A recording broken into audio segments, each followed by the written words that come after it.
Video में हम देखने वाले हैं कि लोकल स्टोरेज क्या है और इसके कैसे हम लोकल स्टोरेज को इस्तेमाल करके डेटा को स्टोर कर सकते हैं हमारे ब्राउज़र में। ठीक है, सो फर्स्ट अंडरस्टैंड करते हैं कि डेटा स्टोर करने के कितने तरीके हैं। सो डेटा को स्टोर करने के मोटा माटी दो तरीके ही हैं। ठीक है, डेटा स्टोरेज के। ठीक है, एक तो ये है कि आप उसको डेटाबेस में डाल दो।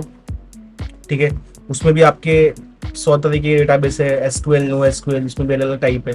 या फिर आप ब्राउज़र के लोकल स्टोरेज में डाल दो। ठीक है, लोकल स्टोरेज में डाल दो। अभी ये आज के वीडियो में तो हम ये डिस्कस नहीं करेंगे, तो हम डिस्कस करने वाले हैं लोकल स्टोरेज के बारे में कि कैसे लोकल स्टोरेज को हम में डेटा स्टोर कर सकते हैं और वो एग्जैक्टली कैसे किस शेप एंड फॉर्म में एग्जिस्ट करता है। ठीक है, अब आते हैं लोकल स्टोरेज की बात करने। तो लेट्स से ये मेरा ब्राउज़र है। ठीक है, ये बेसिकली इसका स्टोरेज होता है। ठीक है, उसमें ये हम वैल्यू स्टोर कर सकते हैं। ठीक है, हम यहाँ पे वैल्यू स्टोर कर सकते हैं की वैल्यू पैर के फॉर्म में। ठीक है, वैल्यूज को मोस्टली हम कोशिश करते हैं कि स्ट्रिंग के फॉर्म में हो, और अगर स्ट्रिंग के फॉर्म में नहीं है तब उसको स्ट्रिंगिफाई करके स्टोर करते हैं ताकि हम डेटा को वहाँ पे होल्ड कर पाए।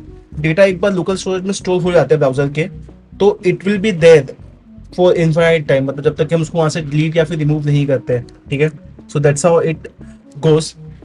सो यहाँ पे local storage object allows you to save key value pair in the browser. Local storage is a form of web storage that store data for long time. This could be day, week, or even year.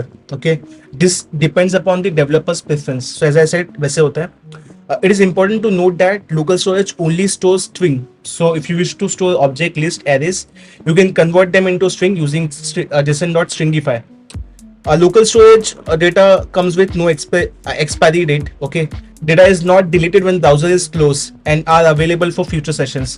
Okay, पर इसकी कुछ disadvantage ये है कि ये data secure नहीं होता है। ठीक है, अगर आपका डेटा बहुत इनसेंसिटिव है, मतलब सेंसिटिव नहीं है, तो ही आपको यहाँ पे स्टोर करना चाहिए। अगर डेटा बहुत ज़्यादा सेंसिटिव है, in that case it is recommended to store that data in database. Okay, so this is what local storage is.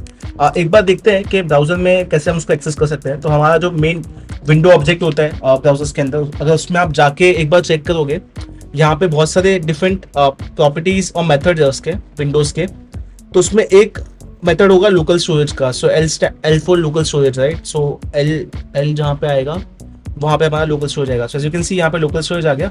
यहाँ पे डिफरेंट की वैल्यू पैर, जैसे ये एक की है, उसका एक पैर है। ठीक है, थोड़ा इसको बड़ा करके दिखा देता आपको। की पैर, तो जितने भी की वैल्यू पैर स्टोर होंगे उनकी यहाँ पे लेंथ लिखी होगी। अगर आप और की वैल्यू पैर ऐड करोगे तो उसकी और लेंथ आती जाएगी। ठीक है, so that's how we store. तो यहाँ पे अगर मैं मेमोरी में जाऊँ और if I just go there, so I will be able to see data which is stored. तो अगर आप एप्लीकेशन में एक बार जाओगे और इस यूआरएल पे जाओगे तो आप यहाँ पे देख सकते हो। ठीक है, यहाँ पे आप एक और ऐड कर सकते हो की value pair, random value.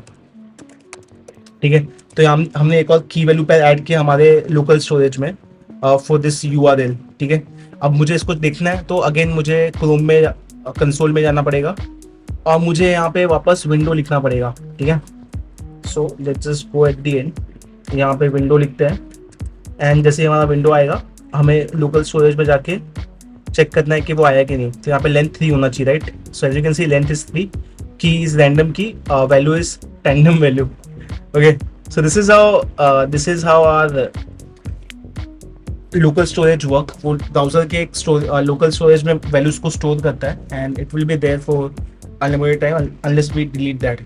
So that's it for this video. If you like this video, like, share and subscribe. Bye.